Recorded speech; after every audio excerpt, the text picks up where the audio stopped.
Reese and Gene Smith. Doug, take her away. Can everybody hear us out there? Everybody hear us okay? Hear Gene? Uno, dos, everybody tres, good? cuatro. All right, Jerry, thank you so much for setting this up. This is a great opportunity to talk with one of the great leaders in college athletics. And so I wanted to go 6 hours because we have to recap a 19-year career and solve every problem in college sports, but I think we're going to try to keep it to an hour. Great. So I cut out the part about your childhood in Cleveland, and we're going to fast forward a little bit here, Gene. I'm curious in how you got here. So you grow up in Cleveland, you play football at Notre Dame, you're coaching at Notre Dame, you go to work at IBM, you get on the athletic director track, you become the athletic director at Eastern Michigan for 7 years, Iowa State for 7 years, you're at Arizona State for 5 years. When this Ohio State opening comes about, are you like, I'm getting that job? Did you get a call out of the blue? Did you have an idea in your head when you went to Arizona State, man, if Notre Dame or Ohio State or a job like that opens up, I want to get back to the Midwest? What got you here?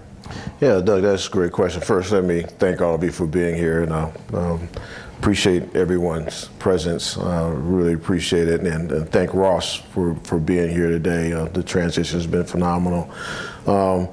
You know, when I first got the call from Ohio State, it just did come out of the blue. I knew it was open. Obviously, you know, I knew Andy Geiger in the business for being in different committees, things of that nature. But I actually turned down the interview twice. What? Yeah, I did. And let's be clear, Doug. I mean, you know Cleveland. I was in Arizona living on a golf course, 10th tee box right out the back gate, pool in my backyard, mountains in the backyard. I could play 9 with 3 clubs, with 2 beers. I want to come back to Ohio.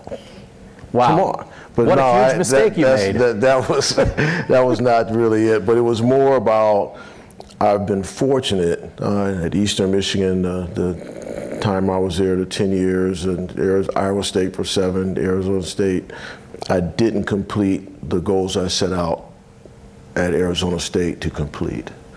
I had asked a lot of people and established relationships with a lot of people to invest in what we were doing.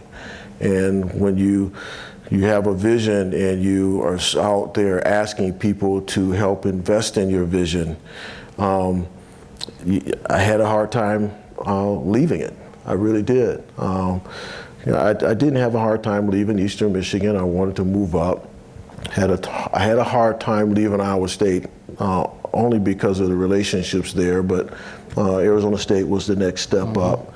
So I had a hard time taking the interview. My wife Sheila and one of her friends, Jewel Parker Rhodes, who was a phenomenal writer there and teacher at Arizona State, one night shared with me that I needed to at least go and do the interview. Okay. And so that's how I ended up doing the interview. I remember waking up on a Sunday morning and you know, getting dressed to go to Dallas. The interview was in Dallas in the bottom of a hotel, and since I didn't really care a whole lot, I didn't have on a tie. You don't have a tie on today. And well, this is a different story, but those of you who know my wife, if I was going to an interview without a tie, you know what I heard that morning.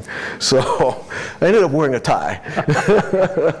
But anyway, so that's how I ended up. I initially turned down the 2 interviews, but took the 3rd one. Okay. Ohio State cannot be in the business of only hiring people from Ohio. That would be limiting. Right. But is there something to cultural fit to a job in college athletics, whether it's an administrator or a coach? The fact that you are from Cleveland, that you grew up in Ohio, how did that matter to you in taking this job, and how do you think that has mattered to you in 19 years of doing this job?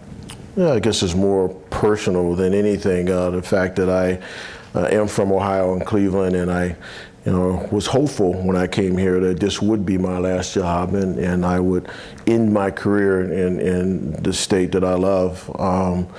It meant something to me. And also, because I grew up here, I had a deep appreciation for the people of Ohio and what they all stand for. But that's not a requirement. There shouldn't be a prerequisite for anybody to be hired to work in the state of Ohio. It did provide me an advantage. understanding, where to drive and all those type of things, but and just understanding the culture of the state and a little bit of the history of the state. But I don't think it's a prerequisite, but it was a benefit for me. All right, so let's get into doing this job. Overseeing 36 varsity sports, you obviously have associate athletic directors who will have responsibilities for various sports, but when you think about the coaches that you have worked with in your time here, what did you want your relationship to be with all of your coaches, and how did you manage that? Did you have a little chart where you said, I need to call this coach today, I need to visit this coach today, I need to get to this sport? How do you manage relationships with that many people that are all, I would imagine, very important? Yeah, I mean, it starts with at least my philosophy and just who I am. If you just care about people, you find a way. And I'm fortunate. I have two unbelievable administrative assistants. One is my director assistant, Kim Heaton, who's here today. She controls my world with my calendar, and my other associate, Amy Dingus, who also works with Kim in controlling my world. But I am a little crazy about my calendar. So I do a lot of calendar work. Okay. Kim and I would periodically get on a three-way with myself, Kim, and my wife Sheila, and we go day by day for 1 month or maybe even 6 months.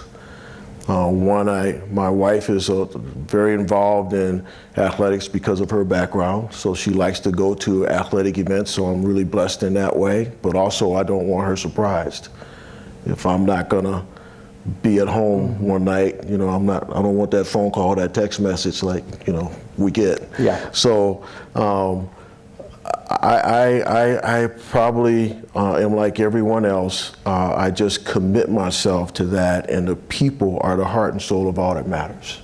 So there was a great management writer by the name of Peter Drucker, and I read years ago one of his management books about management by roaming around. And early in my career at Ohio State, I used to roam around more. I'd drop in on coaches, I'd see their practices and spend time with them. But it's more about some of these other platforms like meetings and things of that nature where I connect with them, or different events, or going to their contests. But I want to know our coaches. I want to know them as people, what they're all about. I want to know their character.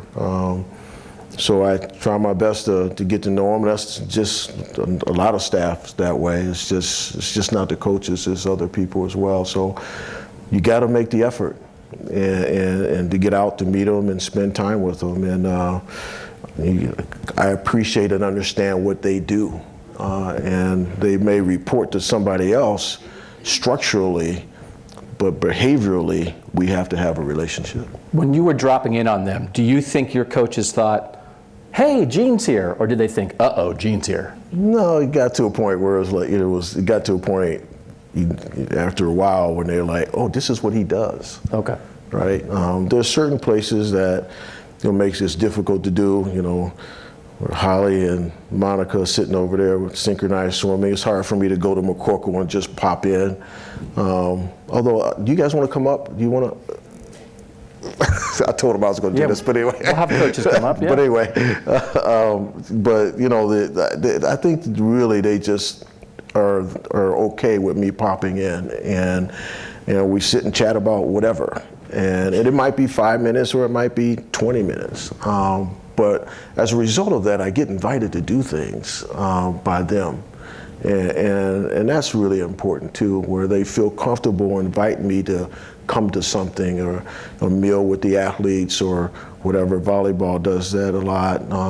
Just different things. So it's kind of cool.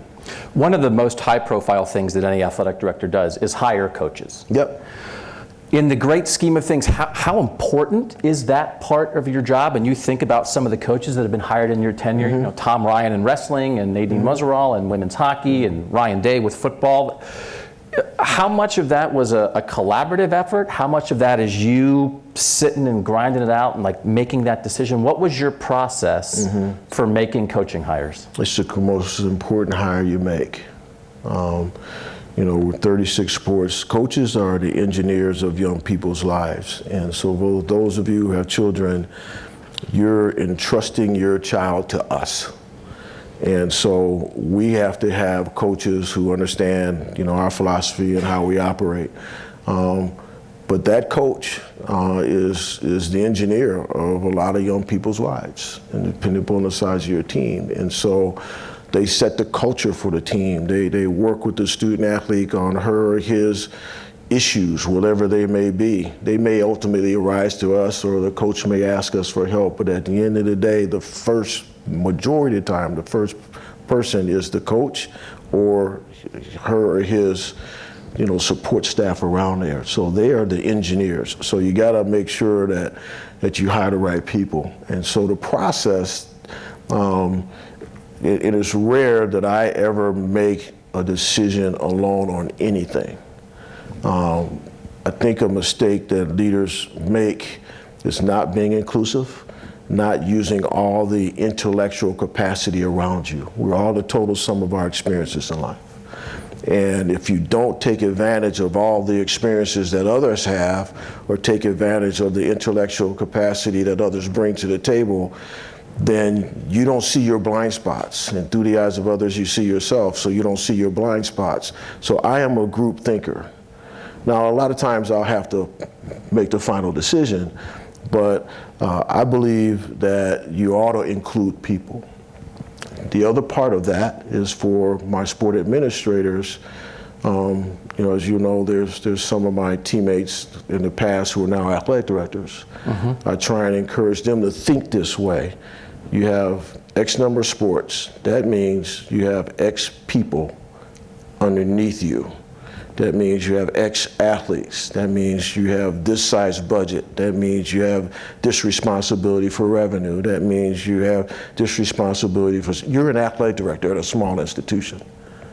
Run it that way. Think that way. Mm. And so when you go and interview for a job, you tell them how big a budget you were responsible for, how many people you were responsible for. The whole ship is yours.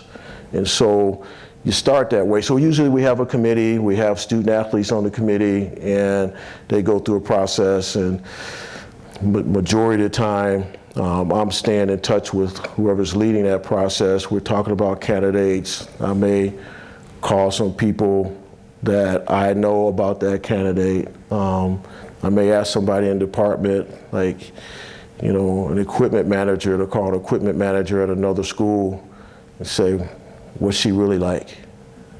You're gonna have, everybody's got somebody on their resume. I ain't gonna call those people. I mean, you'd be stupid to put somebody on a resume that's gonna say something negative about you, so I ain't gonna waste my time calling them. And have the trainers call the trainers and find out, how did he really treat you? So it's a process. That's good advice, everybody. If someone's on your resume, Gene's not calling them. No, I ain't that calling note. them. Okay. Not me. If you're that stupid to put somebody on your resume that ain't gonna say something good about you, I mean, what's wrong with you? Search firms or no? Did you employ? I've only used in my career, I wouldn't actually call them search firms. There's individual guys in there, who work out of their home, who would do some background work and connections for me. Okay. But you want to run that process, a hiring process in Ohio State? I want to run that process. I want our team to run that process, and we want all in. Now, sometimes you have to use a search firm. I just haven't been that way. I just haven't had to. I just haven't had to yet. Okay. The other side of that is when... I shouldn't say yet, because there will not be... Yeah. Well, there's no more yets, Gene. There's no more yets. Yeah. 19 years, it's a legacy. I'm done. You're done. The other side of this is when a coaching change is required. Mm-hmm. And you said you want to be collaborative in the hiring process. You think about some of the difficult decisions that have been made here, whether it's with Jim Tressel, whether it's with Thad Matta, whether it's just recently with Chris Holtman. How do you handle that process when you are deciding and thinking about a possible coaching change? And is that collaborative, or is that more you trying to make that decision? Yeah, it is collaborative. It's usually when I get to a point where I'm saying, based upon whatever I think I got to make a change. So then I'll pull people in, depending upon the situation, and I'll talk through why I feel what I feel. Help me see what I don't see. And, there's majority of the time in my career, everybody's on the same page when I get to that point. But we talk about it. And, should we give this individual another year? What haven't we done to help this individual be successful? What do we know about the student athletes and how do they feel? So you go through a process to make sure that you're ready to make that move. And that's not easy. I mean, if you care about people, and you want to be humanistic and you want to be sensitive in the process, you don't sit in your office and just make that decision alone. You don't, because you just don't know what you don't know. And so now I've yet to be in a situation where my teammates anywhere have said, well, I shouldn't say that. Actually, there was a time in my career where we gave that person another year. But normally in my career, it's been, we need to make the move. Okay. I think, you can correct me if I'm wrong, when we think about an athletic department, I think the three main things: serving the health and well-being of your athletes, winning, and money.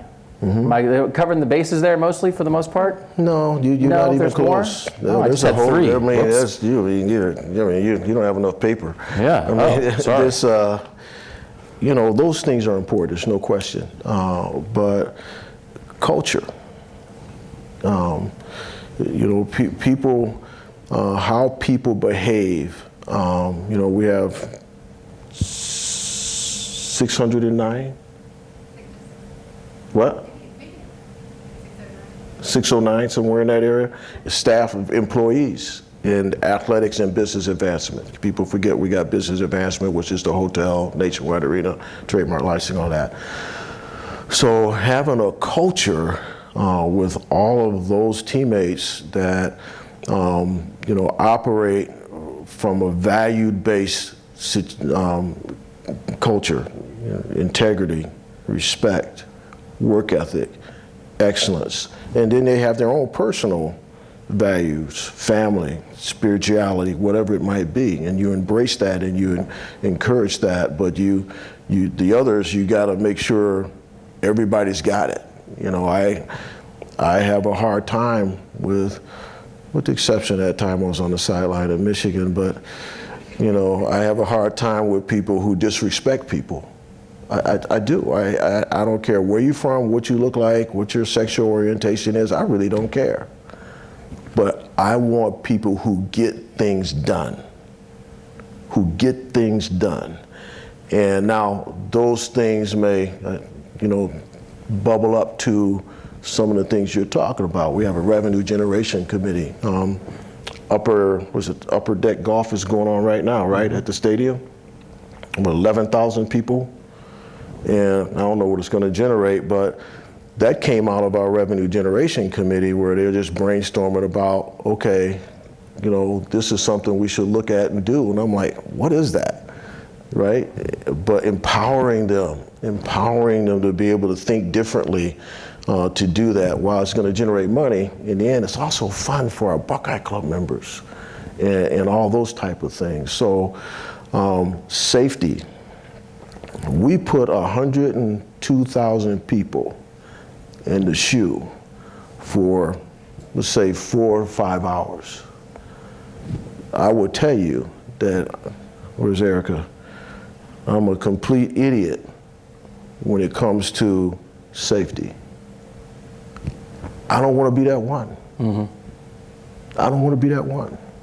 And so that ties to money, but that's also about the care that we should provide people. I worry about the parking lots and some freaking idiot with a gun.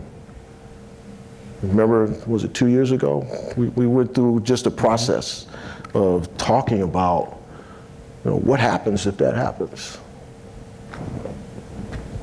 What's our triage program? I mean, people don't think about those things, but, so yes, those things, I can keep going. I mean, those things are important, but, we don't have 6 hours. No, I wish. And so, but, there's a lot more to running this than those three things. And we bring people together. Concerts, events, bar mitzvahs, athletic events, we bring communities together. If you go out into the RV parking lot around football games, it's a community. Or if you sit in a certain section at the stadium, it's a community. There's an usher that's been working there for 20 years, and she or he knows everybody in that section. And Jen's not here this week. Where's Jen? And somebody over there, she's on a trip. They know. And by the way, Jen gave me her seats. I mean, that's a community, because they've been sitting together for years. And so we have a responsibility to make sure that those communities have a quality experience from the time they jump on 315 and come down to the shoe or wherever. And so, my facilities team goes nuts when I stand out on the west side of the stadium and I look at traffic, and then I walk into their TV room and I'm like, Erica, show me this, or show me this gate. So, because they know how I think. How do we move those people from this gate to that gate in order to make sure they get in faster? So anyway, I'm kind of going off, but those are all the things that run through my head. I think the parking directions are very good on game day. Don't you guys feel like when you show up, they direct you to the right spot? I've always thought that's very good. You get there early and you stay late, so you don't. When we talk about the health and well-being of athletes, though, it's another category. The Leadership Institute, Ohio State, I think you guys have done a lot with sports psychology, obviously. Right. Mental health has been a big conversation within Ohio State athletics. What do you, again, how much is that part of your daily process of, we're trying to, we want to win, we want to do all these other things, but we got to make sure we're serving these athletes? Yeah, that gets back to the hiring of a coach, right? They're kind of the epicenter of that, and making sure they create a culture where, student athletes understand that they can go to someone if they are struggling and need help, and creating that culture. Athletes, they feel like they can handle things by themselves sometimes, and that's not the way they should operate. So we put what we call a circle of care around them. So we talk about that quite a bit, and each team, each coach has their own method for tracking behaviors of their athletes. The days of an athlete having a bad practice and you just yell at them and beat them up, they're gone. You need to go to where the athlete is. I mean, they may be going through some issue that you just don't know about, so you have to show them that care. But yeah, that's a big part of what we do. We have experts, sports psychologists or athletic trainers. We got those people. We have to use them. It's a big part of what we do. Then there's winning. I believe it's 35 team national championships in your time here. Okay. How much, this is a ridiculous question at Ohio State, how much does winning matter? That is pretty ridiculous. I mean, I know, it's like, but sometimes you ask Bill a stupid question, you get a good answer. What kind of question is that he's asking? Does winning matter at Ohio State? No, we want to win. Yeah, we want to win. We want to win in everything we do. I mean, that's for a lot of different reasons you want to win, but one of them is those student athletes deserve that experience. That's why they come to Ohio State, is to be put on a platform, to be coached, to be developed, so that they can win. You ask any athlete, they want that ring, they want that rock, or you go on social media and you see the synchronized swimming team and they're like holding their rocks out like that, or the pistol team holding their 4 rocks out like that. They want to win. The dance team leaves next Tuesday for the World Is that right? I might have that wrong. They want to win. And so that's what we have to do in our environment, is to create that environment so that they can have that remarkable experience of winning. It carries with you for the rest of your life. And for me personally, when I won as a student athlete, I remember those experiences, and they helped drive me today. You mentioned synchronized swimming. You think about the pistol team, the fencing team. Men's volleyball has won national championships here. The women's hockey team has won 2 of the last 3. The 2014 national championship in football, obviously. Like when you think about the success here, is there anything, anything that leaps to front of mind of moments where you're sitting there and Ohio State's lifting a trophy?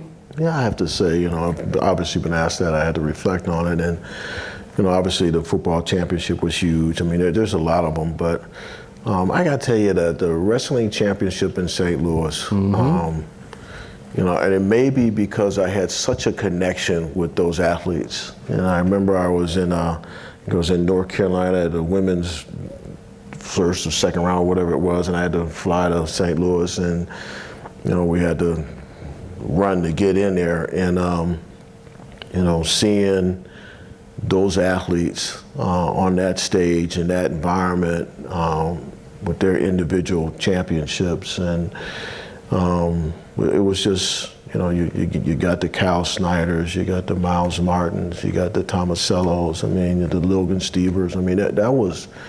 That was a juice team, and when you think of wrestling, a lot of sports are this way, but when you put a wrestler out there on the mat, it's a different world now.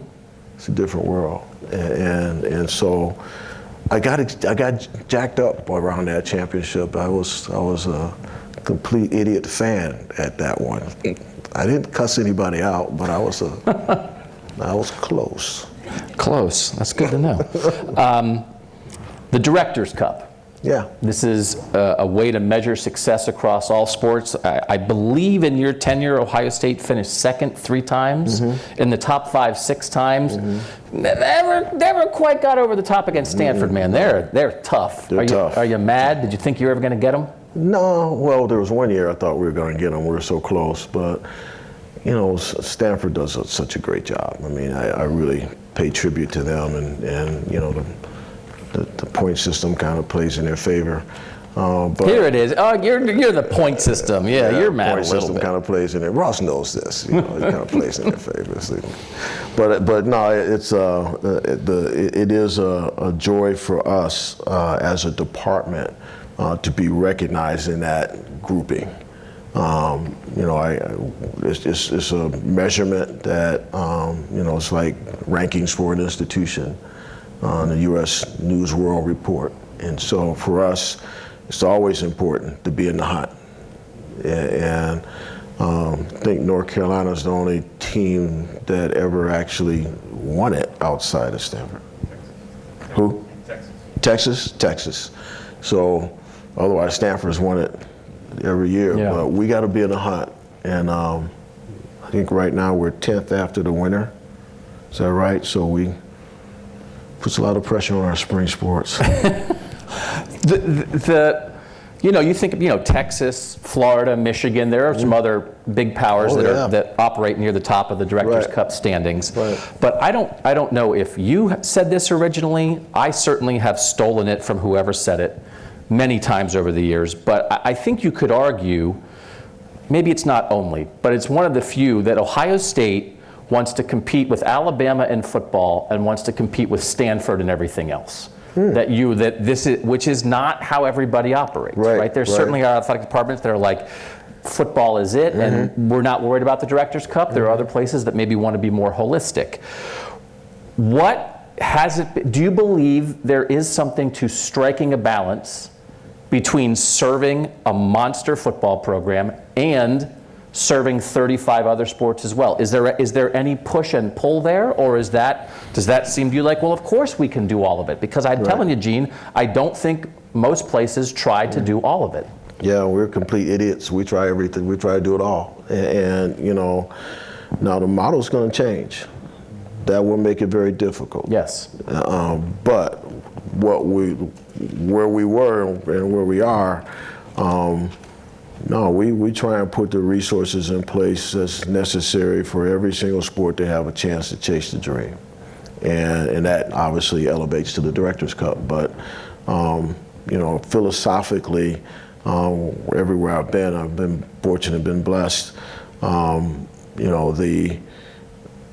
The student-athlete experience in every single sport is the same as it is in football.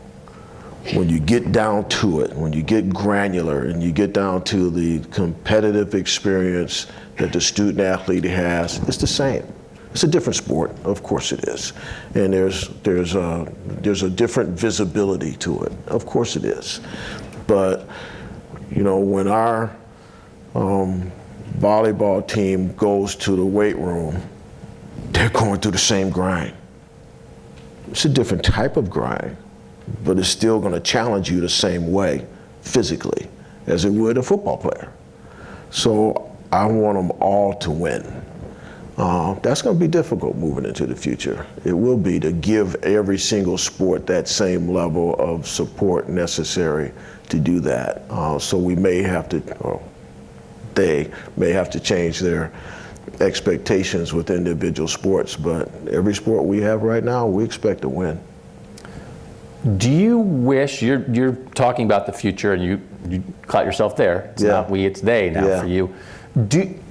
We all see what's coming, and we're going to get to more of your ideas about the future of college sports, but as you sit here right now, do you wish that this transformation was happening 15 years ago and you were going to be right in the thick of it? Or are you kind of like, man, I'm glad to let everybody else figure this out because this is going to be complicated? Yeah, I'm probably, no, not at all. I'm not leaving because of the changes. I mean, I'm probably that idiot that, embraces it. There's a little part of me that, wishes that I had, I was younger and I'd want to embrace that change. I mean, change is inevitable in life. And changes always happen in our industry. Now, there's never been this aggregate of issues that's causing this change, never. But you either embrace change or you become irrelevant. It's that simple. And over the years, we've embraced change. So I've always taken life that way. I struggle with being in environments where everybody's sitting around the table talking about how bad things are. That's a waste of intellectual capacity and energy. Let's talk about the solutions.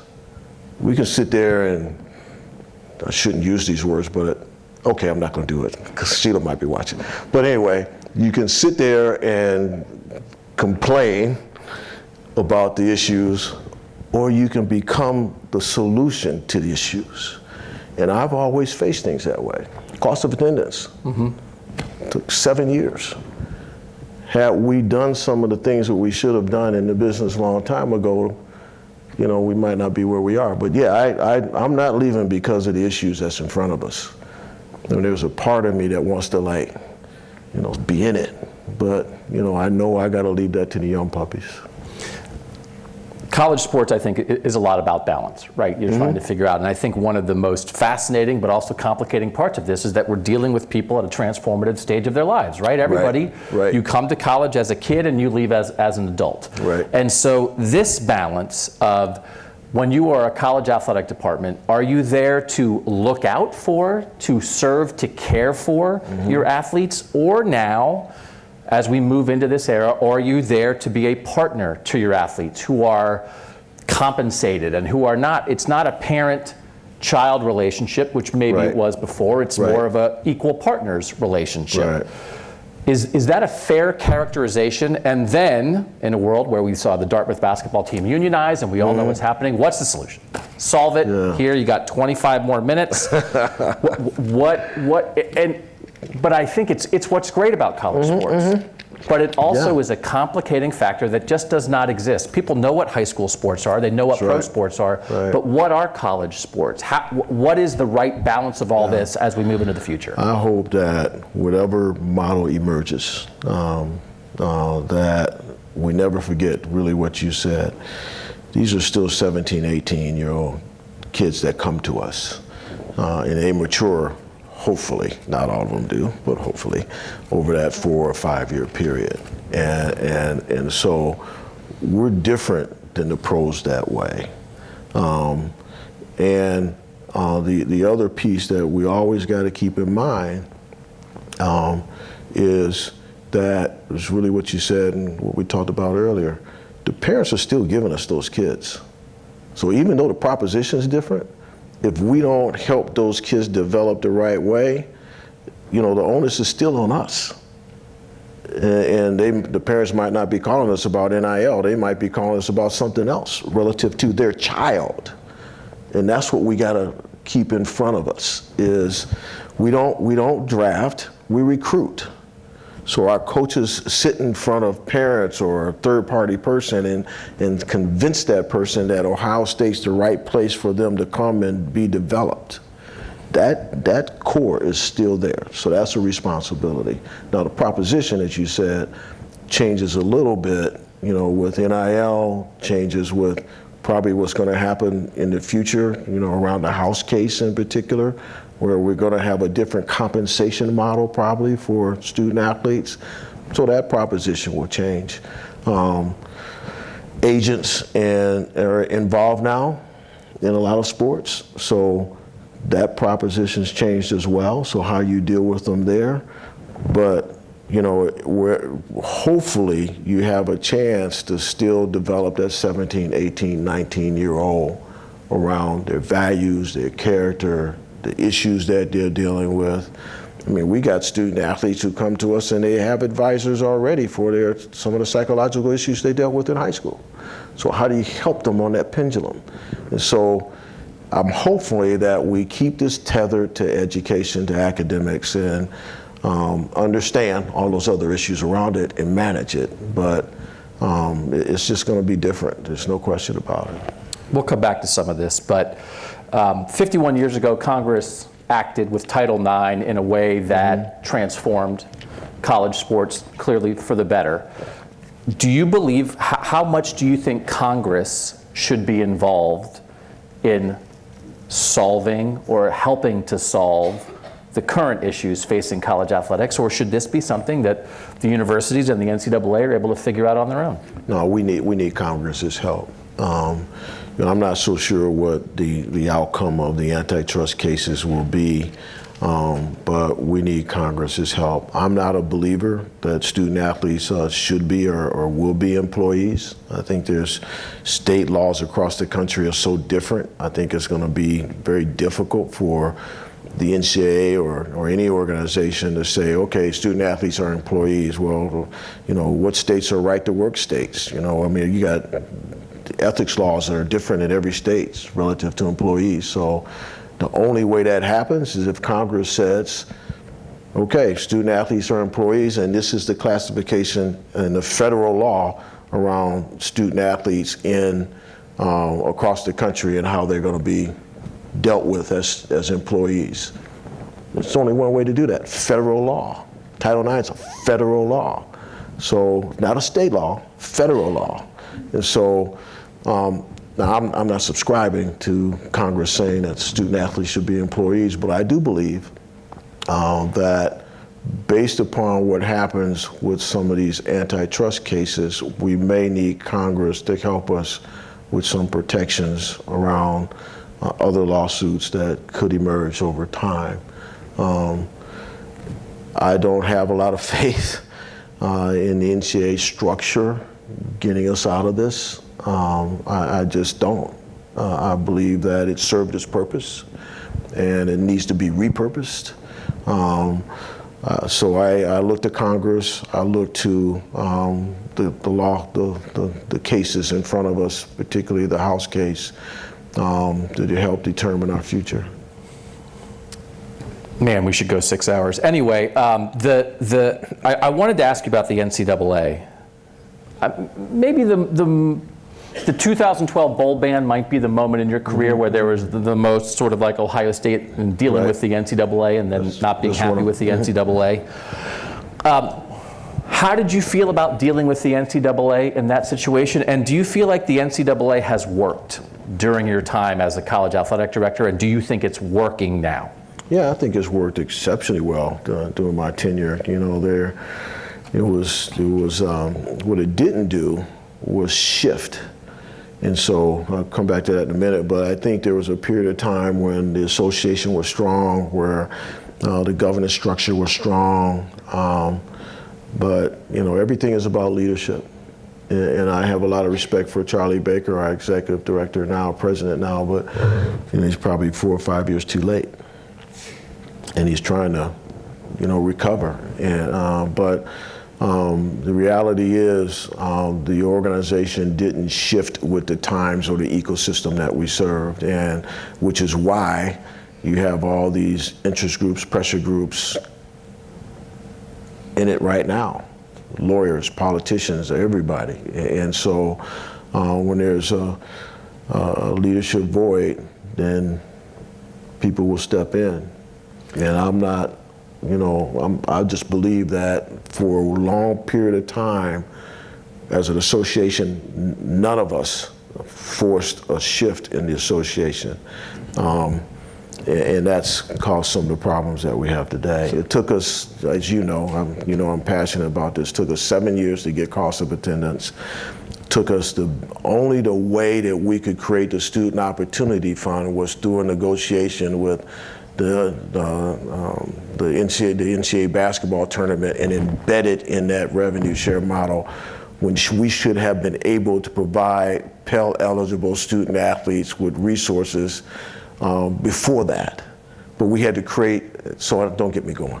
So that I'm gonna have flashbacks right now. I want to get Ross. you going. Having flashbacks. Yeah. But the reality is that, you know, it's gotten so hard to make things happen. There's a piece of legislation right now that just passed through the NCAA Council on more institutional involvement around NIL.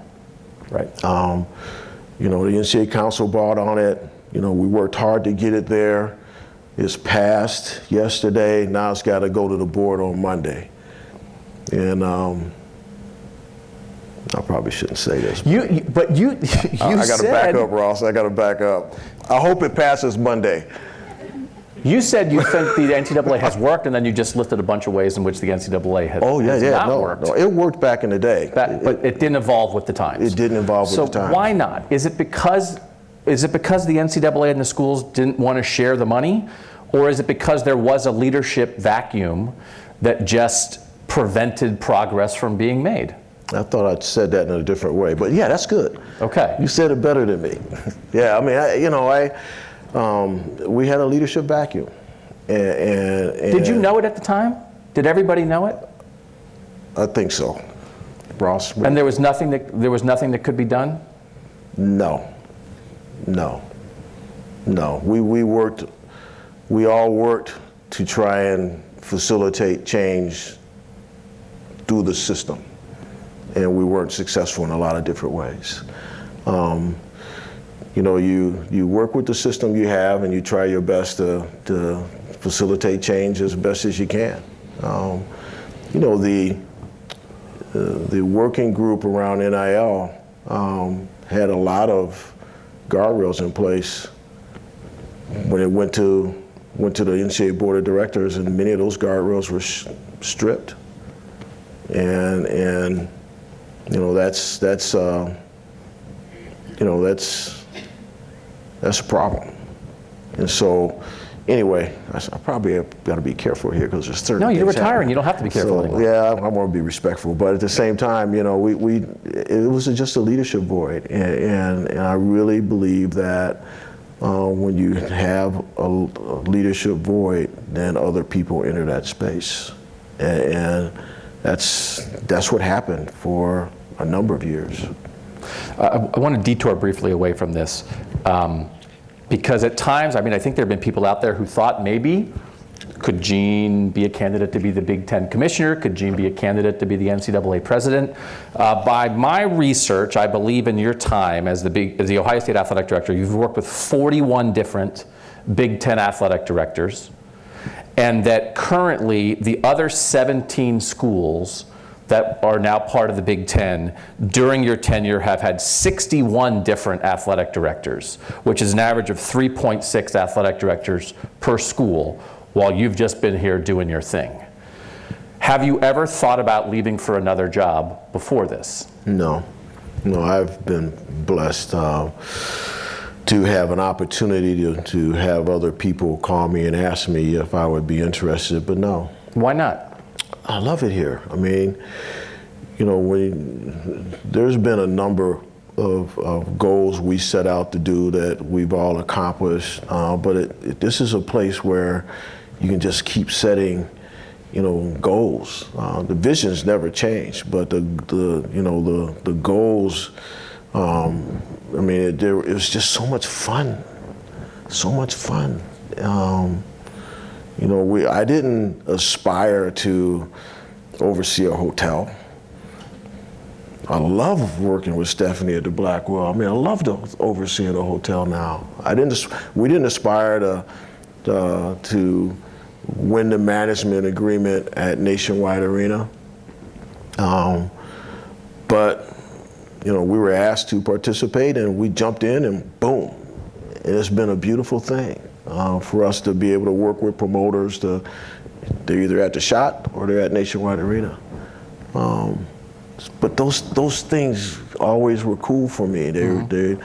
While I don't do the work, I'm with my teammates, and they're doing it and having those conversations about, you know, Nicki Minaj last Friday night being in the Shot. You know, 13,000 showed up for that. You know, 30 people who stayed afterwards on the bridge waiting for her to come out. I mean, those things are fun for me. I don't know. On the other side of that, when you're here for this long, there are going to be some bumps along the way. Yeah. You think about the 2018 situation where both you and Urban Meyer wound up serving suspensions as part of that. Have there been any times here where you were concerned for your future or thought, my job may be in jeopardy? Not really. No. I've always had a philosophy that, first of all, this institution owes me nothing. Nothing. I got paid every year for what I did. So when I'm fortunate enough to leave, I hope I can, you know, got a couple months in here where I'm still leaving healthy. You know, this institution owes me nothing. They paid me for everything that I did every single day and every single year. So that's one. If there was ever a time when the university felt that I should leave, I'm one of those people that believes I should leave. I don't want to stay somewhere where I'm not wanted. So, you know, in 2011 with the NCAA issue, you know, the other issues around my suspension, those point in times, if they ever came to me and said, hey, look, we've terminated you, you know, you're no longer going to be your athletic director, then, you know, I'm going to thank them and I'm going to go find another job. You know, that's life. Now, maybe that's overconfidence, but that's how I work. That's how I live. I've never lived in fear of that, you know, they're going to come to me and tell me I'm out. I just don't think that way. If it happened, it happened. And if it happened, it's probably because of something that I did or didn't do.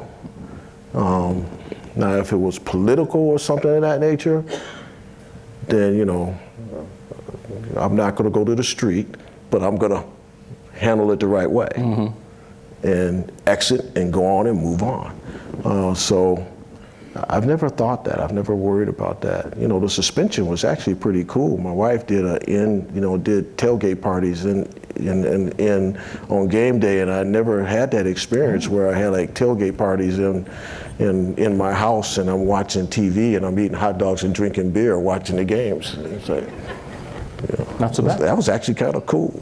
It was a break. I have the word rapid written down before these last couple questions here. So you've worked with 5 university presidents, I believe, in your time here. Karen Holbrook, Gordon Gee, Michael Drake, Christina Johnson, and now Ted Carter. Who was your favorite? No, I'm just kidding. I'm not actually asking that. What is there was a couple of interims in there, and a couple interims in there. 2 times as an interim. What is the correct relationship between an athletic director and a university president, and how would you describe your relationships? Oh, awesome. I mean, it's important for the president and the athletic director to be aligned 100%. And when I left Eastern Michigan University, I actually put in my contracts, my future contracts, that I have to report directly to the president. I didn't want any gap in between. So you have to be 100% aligned, have to over-communicate, have to understand what his communication process is, and you got to stay in communication. My alignment with Ted Carter is phenomenal. I think he's going to be an outstanding president, and so yeah, you got to be aligned. You got to have that relationship. The college football playoff. Ohio State played 15 games when it won the national title 10 years ago. You could potentially now in the 12-team playoff play 17 games, or more likely maybe the champs play 16. Right. Have you fully embraced this new playoff model? Do you have any concerns about the length of the season and the number of games for these football players? Yeah, I have. That's a great one. I have a concern about the length of the season, and I've actually had concerns about the football student athlete experience practice-wise overall. I don't worry about the games. Football players don't play that many games, frankly. So it's really about, making sure that you have a culture where the coach and your support staff, everybody understands, you got to manage practice. You got to take care of their bodies. The muscle tissue issues, all those type of things. Athletes will, there's athletes who have a high tolerance for pain. Tommy Eichenberg, high tolerance for pain. If his shoulder was out, he'd tape it up and keep playing. So you got to help him from himself. So having coaches understand that part is critical. It's critical. Now, this is for all sports, but in this case, football, I worry more about just the practice part and the wear and tear on their bodies, and making sure that our sports science and our coaches are aligned to make sure you mitigate any issues. The games they don't play. If you ask a football player, they want to play more games. It's just minimize this practice thing that's become year-round. There's a million things we could talk about around the integration of these 4 new teams into the Big Ten. Yeah. In particular, the football schedule, what the Big Ten came up with, do you feel good about obviously maintaining the Ohio State-Michigan game, but like, for instance, not maintaining the Ohio State-Penn State game? How do you think the Big Ten did when it came to working out these new football schedules? I think we did pretty good. I mean, there's probably going to be changes down the road. I mean, your first iteration of a model will be modified over time as we learn different things down the road. But I think it worked out pretty good. The Penn State thing, they're a competitive rivalry. They're not a historical rivalry like the team up north is. So giving that up periodically was the right thing to do for the overall good of the league. We were very strong that when we go west, we're going to have a bye date afterwards. Can that be maintained over time? I don't know. We'll learn that. But some of us were strong in the room that was important. So I think we did pretty good, but like with all of our sports, as those schedules are built, we'll get feedback from coaches and others, and a couple years from now, the model might change slightly based upon what we learn. Player compensation. There was just the rule, the law passed in Virginia, I guess today, even of that now NIL can come inside athletic departments. I think we all see where it's moving. Where does this end? And is it necessary? Will it be good? Can it work for athletic departments to directly pay athletes, or at least some athletes, and what are the trade-offs that may be made with that when it comes to filling the other 35 sports? Yeah, that's the big elephant in the room. You know, I think, will it work? Yeah, it'll work. You just have to figure out how. You know, I just don't know what the revenue share model is going to be. There's going to be some revenue share. And obviously, you know, football is very much a part of that. So I look at it this way, just simplifying it. It's room, board, books, and tuition, cost of attendance, Austin money, and I'm hopeful that it's NIL rights, whatever that number is. And so hopefully that happens. And for us, if not knowing what the court case is going to be, if it's just 85 scholarships or 125 football players, but you got 125 football players, you got 13 basketball players, you have 138. So you got to, for us at least, you got to find 138 women on the other side. So you got 276 student athletes. You got to figure out what that model is. You know, what is that other number? I call it NIL rights. Then you create a licensing program for all of your student athletes. You bring NIL in-house like Virginia's doing, and you allow the university and you allow the athletic department to be able to do NIL deals for those student athletes. And the beauty part of that is you could create profiles for those student athletes. And, you know, I used to, you know, Zed Key's going to Dayton now, but I used to always say, well, God, we should get him a deal with an auto parts company, because the guy likes to work on cars. Or those of you who went to the Peach Bowl and saw Matt Jones bowl, I'm like, God, we missed a boat on that. We would have been, I mean, he's a 300 bowler. We should have had him working at a bowling alley. You know, I mean, whatever. Yeah. So you find those things that they're good at or interested in, and I think that's the model that I would say is a framework for the future. But not sharing TV money? Oh yeah, that's the revenue share. So excuse me. So whatever that is, that number is, it would come from TV money, corporate sponsorship, ticket sales. So yes, that revenue share, and actually, let's break it down, it's still house case in California. Whether it's settled or go to court, I don't know. But they're at the plaintiffs, with Jeffrey Kessler as the attorney, who's phenomenal. I got a lot of respect for him. I think they started at 50% of those dollars, media rights dollars, corporate dollars. So who knows what it's going to end up at. But that's, in my view, that's the one where it's going to tell us this is what it's going to be. The idea of a super league for college football is something that has been sort of floated out there for a long time. Would you be in favor of that? Do you think we will get to that, a world where we're not dealing with the Big Ten or a conference discussion like that, where maybe there's the 35 wealthiest or biggest football teams are in a different tier, and it's just a different model completely? Do you think we will get there? Would you be in favor of it? I don't know if we'll get there or not. I think we got to be open to that conversation. You know, when what the private equity people are talking about. So I read about it, and I haven't paid a lot of attention to it. I would be more concerned about the revenue share. You know, it's 70 teams I think I read about and heard about, but the Ohio States of the world aren't going to feed everybody. But hasn't Ohio State fed everybody during your tenure? No, we've only fed some of the teams in our league, and they've fed us. I mean, we got to play somebody. So at the end of the day, you're talking 70 versus 18, and you're talking, 16 in the SEC. So it's simple math. At the end of the day, and then, by the way, we're not the only school in our league that feeds others.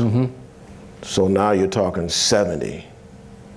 I struggle with that, and then maybe there's something I'm missing on the private equity side, and I'm not in the mix. So but I think we got to pay attention to that. We got to listen. We got to learn, because maybe that might be the right model. But I know this.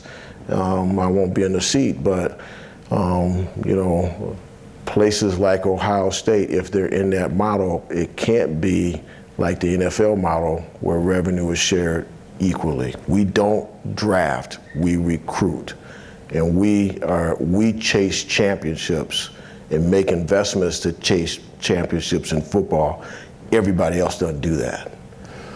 We've had many conversations. You've said this many times in your tenure, like a rising tide lifts all boats. And that Ohio State, sometimes I've said, Gene, why doesn't Ohio State throw its weight around more in the Big Ten? You wanted the Big Ten to succeed as a group. Right. We saw when Texas threw its weight around in the Big 12, it basically blew up the Big 12. This seems like a different conversation now. And is this because if we're entering a world where universities are going to pay players directly, money is already driven a lot in college sports. But if we're entering this new reality, a place like Ohio State is going to have to be a little more looking out for itself, and we're not as interested in sharing revenue equally, because you've shared revenue equally in the Big Ten since you got here. Yeah, in the Big Ten, but it's simple math. You're talking about 70 schools versus 18 schools.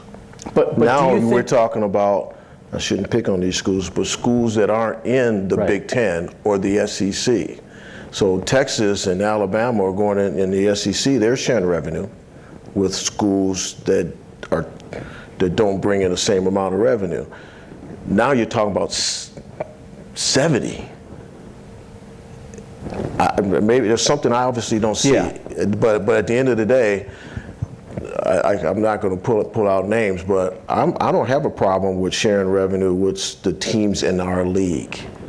And we're not the only ones. The team up north, Penn State, I mean, they're sharing revenue with teams in our league. But now you're saying you're going to add more of those teams. Yeah.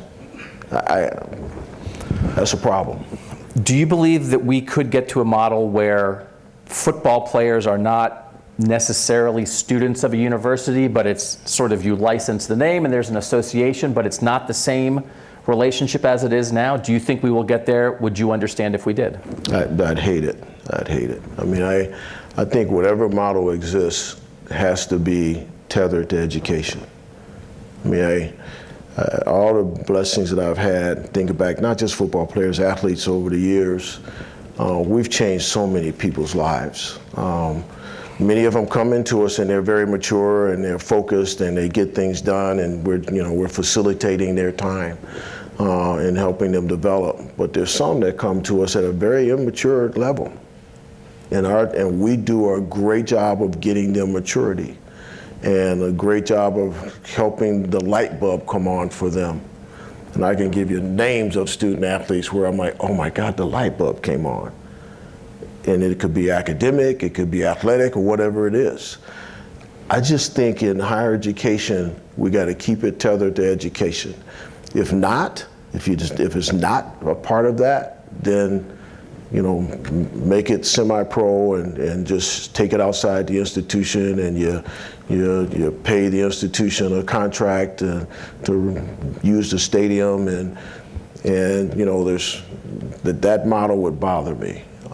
Because I would know that those student athletes who, regardless of the fact that they might be getting some level of money, they're not being taught how to live the next part of their lives. I don't know, that's probably the old school in me. I'm just passionate about giving these young people the opportunity to be educated. And there's so many of them. And a lot of them now live here in Columbus. Yeah. A lot of them. The last word I have written down here for the last question is just grandpa. You tweet out pictures of your grandkids a lot. What are you going to do with your grandkids now when you don't have to be doing athletic director stuff Everything. anymore? I'm gonna be a complete idiot. I'm gonna show up at school and they're like, "What are you doing here?" But no, my life has been so full of my blessing in my work. I haven't had that opportunity to just go to their sporting events, go to their school activities, their plays, or whatever it might be, or pick them up on a Saturday morning and go to breakfast, or a couple of them are old enough to go to the golf course now. So I'm going to be a part of their lives, and actually the same thing with my children, my 4 children. I haven't been in their lives as much as I want to be. So I want to spend more quality time with them and do whatever my wife tells me to do. Very smart.